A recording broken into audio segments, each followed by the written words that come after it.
Hi everyone. Our presentation is talk about electronic voting. In such an age whereby technology has advanced and made some of the human activities easier, the electronic voting has been on the rise and is constantly gaining popularity, as well as being included by countries hosting their national elections. E-voting is basically using electronic means to cast the votes.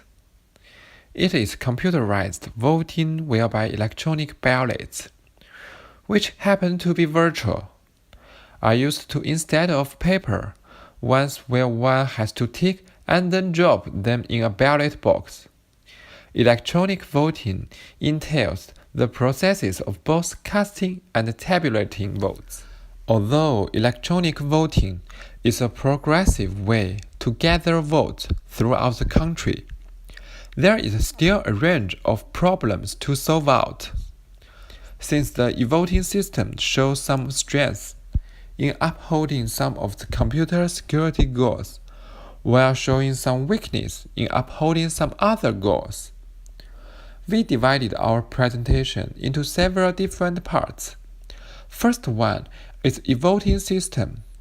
We will talk about how e-voting system work, and more deeply for the system, which is e-voting tasks.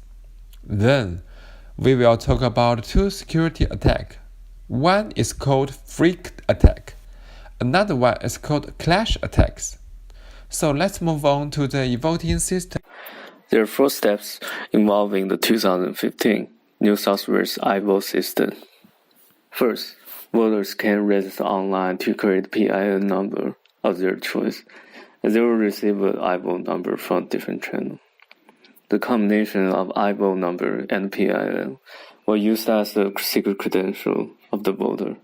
It will also use as a user account to log into iVote system and cast a vote in the election. The voters can log into the iVote system through computers, smartphones, or use a phone dialing to cast their vote. When a vote is cast, voters provide unique credentials and receive number randomly choose to encrypt. It can be used as a number for verification later. The voter can verify their voting intent has been correctly registered by the system by calling the verification server. The server requests the iVote number and PIN from the voter, along with the received number obtained after casting a vote. The previously cast vote is open to the voter, so that voter can verify the voting option is matching their original intent. After the election, the received numbers that are obtained from the vote casting are uploaded to the received number website, which is verification server. With the received number, the verification server can locate and decrypt it in upload for verification and allow voters to verify and view their voting option. The e-voting process can be treated as 3 parts: vote casting, vote verification, and vote tabulation. In the Estonian iVote system, a public key infrastructure is introduced to achieve cryptographic security during the voting process. In the vote casting process, the voter presents their Estonian ID card and establishes the TLS connection with the server. Then the server verifies the eligibility of the voter and sends voter the candidate list.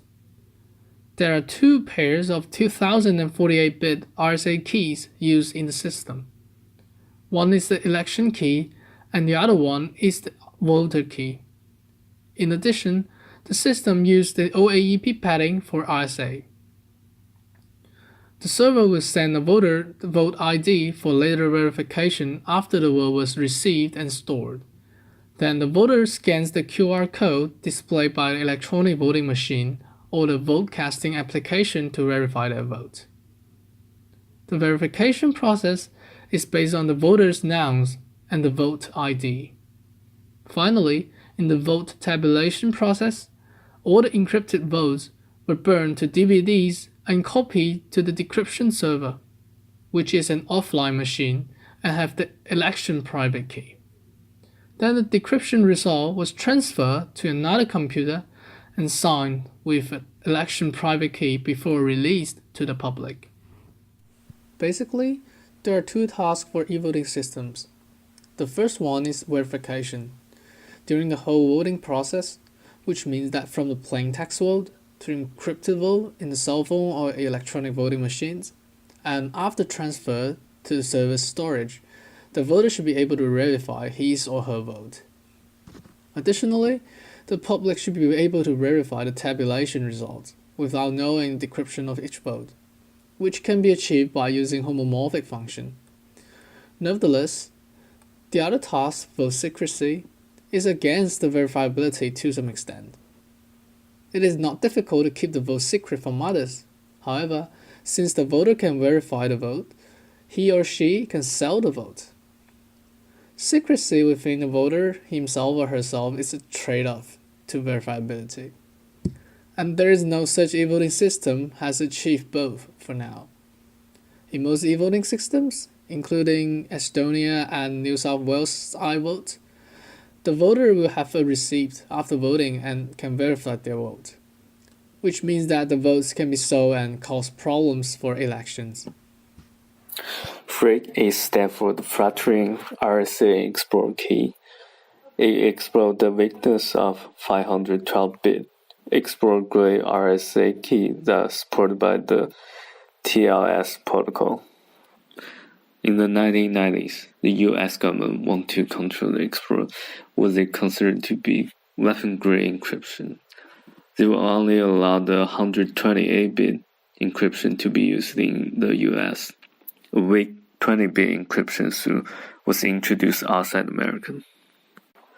Landing TLS implementation will accept the temporary RSA key even if the client did not ask for it.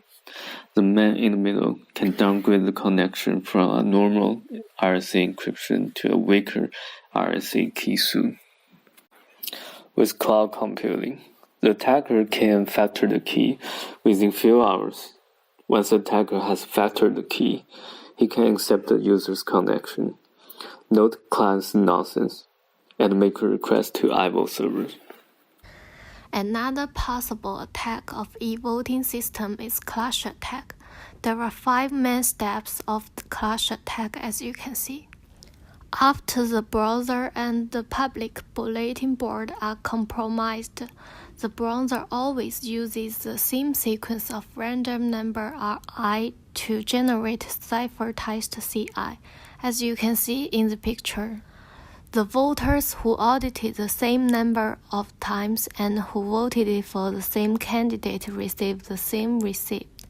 After this, the attack replaces all remaining votes and keeps only one receipt for verification.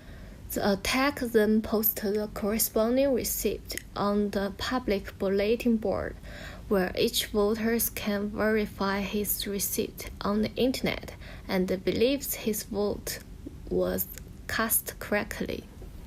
The clutch attack works for the e-voting system, since the voters cannot detect the duplicate receipts. Most electronic voting systems have their data storage as well as transmissions protected using 256-bit encryption and redundancy. This means that the data from the e-voting system is highly encrypted, and even though someone has the ability to hack to the system, it would be hard for them to affect the stored data as it's stored and held in many other locations. The two features hugely contribute to maintaining the originality of the e-voting data. With regard to confidentiality, the e-voting maintains the ballot secrecy as well as protected personal information. Moreover, the 256-bit encryption maintains the data in such a way an intruder cannot understand. Therefore, although there are some issues with verification, but e-voting is achieving the two main security goals, which is confidentiality and integrity. That's why it's gaining popularity in the world. So here is the references. Thanks for listening to our presentation.